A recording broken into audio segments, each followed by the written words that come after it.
As you recall, Governor Stitt created the Helping Every Life and Parent, the HELP Task Force, to study and make recommendations regarding policies, programs, and proposed legislation to support families and mothers before, during, and after childbirth, including supporting crisis centers, making adoption easier, and empowering not-for-profit organizations and local faith communities. The task force unanimously recommended that the Oklahoma Healthcare Authority expand coverage for Sooner Care members receiving pregnancy and postpartum benefits. I am thrilled to announce that the Center for Medicare and Medicaid Services approved Oklahoma's state plan amendment to expand pregnancy and postpartum Sooner Care coverage. With this approval, Oklahoma's income threshold for full-scope pregnancy-related benefits will increase from the current 138% of the federal poverty limit to 205% of the federal poverty limit, which equates from going to 28,000 annual income for an individual and 58,000 for a family of 4, and will provide new mothers with 12 months of continuous postpartum coverage instead of the previous 60 days of coverage. Oklahoma is the 30th state to be approved by CMS for this much-needed extended coverage. Raising income threshold will allow thousands of additional women in Oklahoma to have access to services that will reduce risk and create opportunities for better health outcomes for both them and their child. Services for care during pregnancy include not just routine visits, prescriptions, labs, or delivery services, but Sooner Care benefits also include important services such as lactation consultation services, tobacco cessation, diabetes testing supplies, and genetic counseling. In Oklahoma, 1 in 6 births were preterm in 2021, and 33% were delivered by cesarean. Further, 1 in 5 women of childbearing age are uninsured. Today, Sooner Care provides coverage for 27,000 births in Oklahoma, or close to 60% in the state. Nationally, 1/3 of maternal deaths occur in the postpartum period, including up to 1 year after childbirth, and almost 12% occur past the 6-week postpartum visit.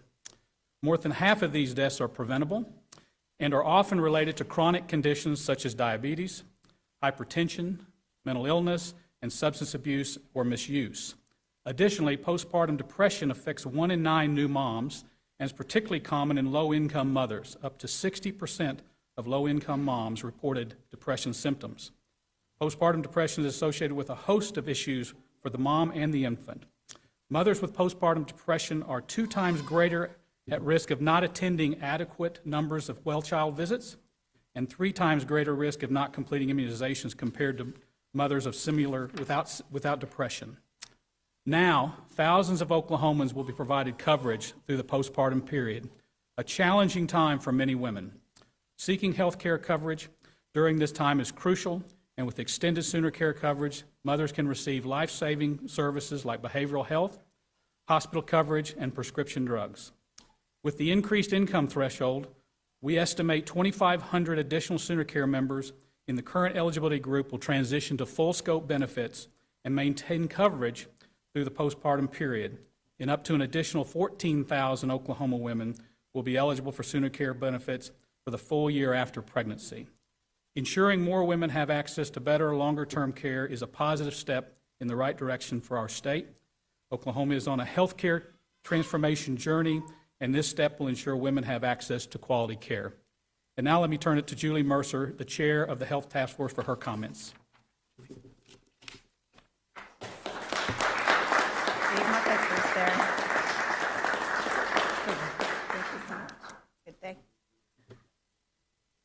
Good morning. It's a good day. I love hearing the little mama and dadass out there being spoken by her.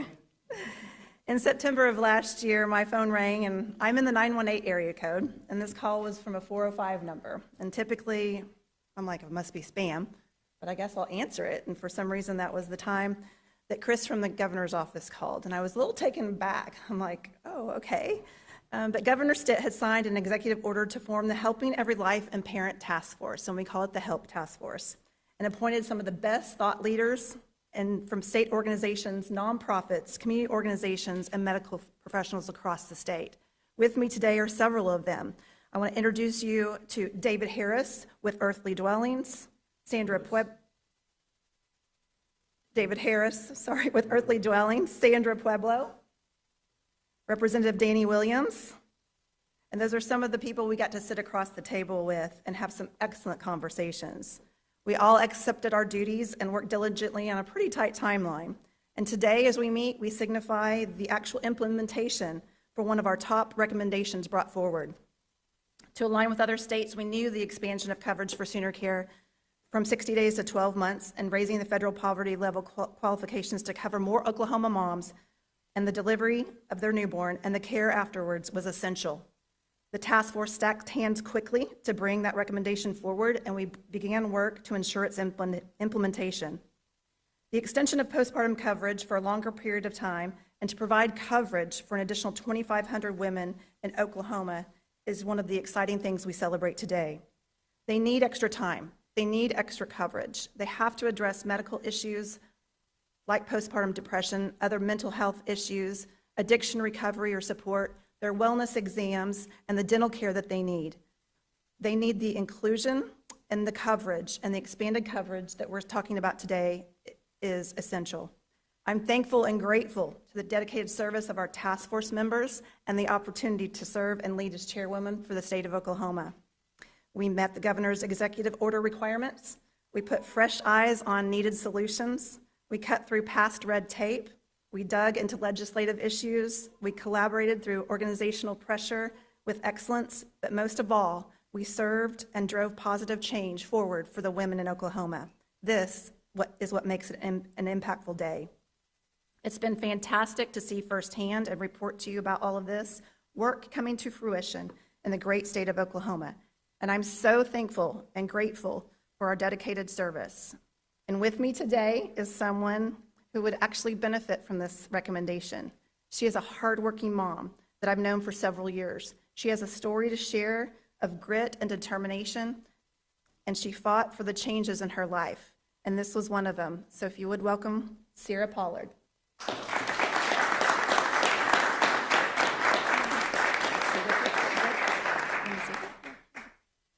Tell them who you are. I'm Sierra.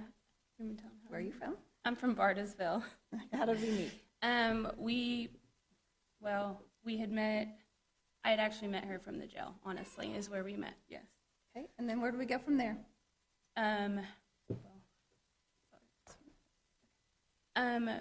From there, we honestly, we sat down and talked and went over a game plan of how we were going to get me there with you so I could, move forward. And where was that? At the cottage. What's the cottage? Honestly, one of the places that actually saved my life. The cottage is a residential maternity home and pregnancy center that I co-founded in 2016 up in Bartlesville. And Sierra has benefited from that program, but it wasn't just the program, it was the hard work that she did. All we did was give her an environment and a little bit of hope to achieve the things she's achieved. So what have you achieved? I've achieved a lot. I finally got a new car. One thing that I really was wanting the most is a car that I could actually have in my name and something to be proud of. I'm working on a home. I'm a manager, about to be an assistant manager whenever I can get the time to get there. And what job is that? I work at McAllister's. Yeah. Yeah, I'm a manager at McAllister's. Okay. So when I was called and I was asked to step into this position and then asked to chair, the first person I called was Sierra. So tell them a little bit about that conversation. I know you caught me off guard because I was like, what insurance for what? But you had asked me what I think that women after, having babies or giving birth, what we need the most. And I definitely feel that it is insurance longer than 6 months, because 6 months isn't a very long window after having a baby.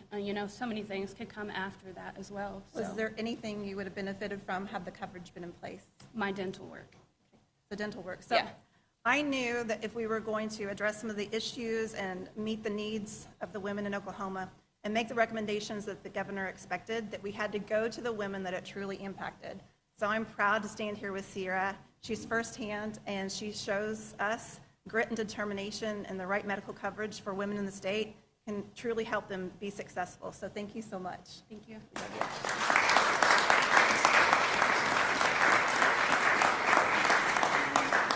And now I guess I get to introduce our governor, the great Kevin Stitt. Thank you so much.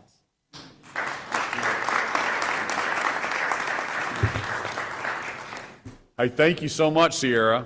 You did a great job, and Julie, thank you for your leadership, chairing this organization. And Secretary Corbett, I really appreciate your leadership at the Healthcare Authority. You know, the Help Task Force members that are here standing behind me, thank you for taking the time out of your schedule to help guide us, put a fresh set of eyes on these issues, and then make these great recommendations. And that's really what we're here to talk about, is the changes that we did. So I received their final recommendations from the Help Task Force on November 2nd of last year. And that was just 6 weeks from whenever I set up that task force and signed that executive order. And you know anything about the wheels of government, normally things don't take, they take a little longer than 6 weeks sometimes. So I just want to applaud you guys for doing that. But one of those recommendations was this change to expand and extend postpartum benefits. In fact, it was a unanimous decision approved by the task force because, you know, frankly, to us it was a no-brainer. 29 other states, including Florida, Tennessee, South Carolina, have all extended care for new mothers up to 12 months after delivery. And this 12-month period is really critical to the health of the mom and the baby. 1/3 of maternal deaths occur within that first year after childbirth. Also, Oklahoma's income threshold, I don't know if you caught it, but Secretary Corbett kind of mentioned it, that before, when we looked at this, the benefit started at 138%, actually below 138% of the poverty level. And we increased that to 205%, so we could extend these benefits to more mothers. It was obvious to the task force that when you kind of put a fresh set of eyes on some of these issues, you can see some things where Oklahoma's an outlier. You can look at other states, and that's what I always challenge the legislature, myself, all of our executive branches, to look and compare ourselves to other states and become a top 10 state. There's no reason that another state can do something and we can't do it here in Oklahoma. And that's what we always talk about. And I cast a vision when I became a governor to make Oklahoma a top 10 state. And as governor, you guys all hear me talk about this, but there's 4 things we should always focus on. And that's infrastructure, education, the economy, and healthcare. And it doesn't matter where you live in Oklahoma or where you're out on the political spectrum, we can all agree on those 4 things. Let's get better at them. Let's be top 10 at those 4 things. And so today, we are taking a very important step in improving health outcomes for thousands of women and moms in the state of Oklahoma. You know, I set a vision for Oklahoma to be the most pro-family state in the nation. And in my State of the State address, which I know everybody out there watching on television has watched numerous times, you know, I challenged us to have a real conversation about how we can make the most pro-family state in the country a reality. That includes fatherhood. We talked a lot about fatherhood. It includes other members of the family, like grandparents and their rights. How do we engage them in the family unit? But there's no better place to start creating a more pro-family culture than right from the beginning with new mothers and their babies. So ensuring women have access to better long-term care is a positive step in the right direction. I'm glad to be here today. It's a happy day at the Capitol to recognize this great change, and it's all due to the hard work from the folks behind us and Secretary Corbett from making it a reality. So thank you all so much for being here, especially thank you guys. And we'll open it up for a few questions from myself or the experts behind me.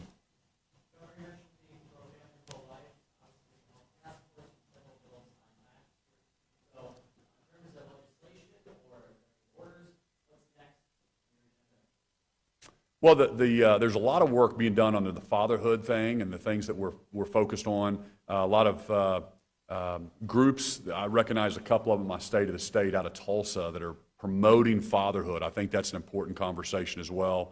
As far as the legislation, I can let them, I don't know if Senator Daniels has anything that she wants to address there, but we're going to continue to promote families, and then this is an important step to make sure that the moms have the health care that they need as well.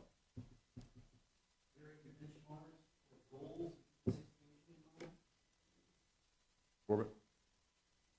As I mentioned, we're on a health transformation journey, and that's all health outcomes, and include maternal health as well. We really do want to get in the top 10 with this. It's not all about statistics. It's about really improving the lives of all of our citizens. And so you've probably heard that we are moving the Healthcare Authority's delivery system to a better system of outcome-based. And certainly moms and things of that nature certainly are ones that we're trying to make a difference in their lives. As far as for these particular benefits, it's about, I'm trying to remember, about $14 or $15 million total.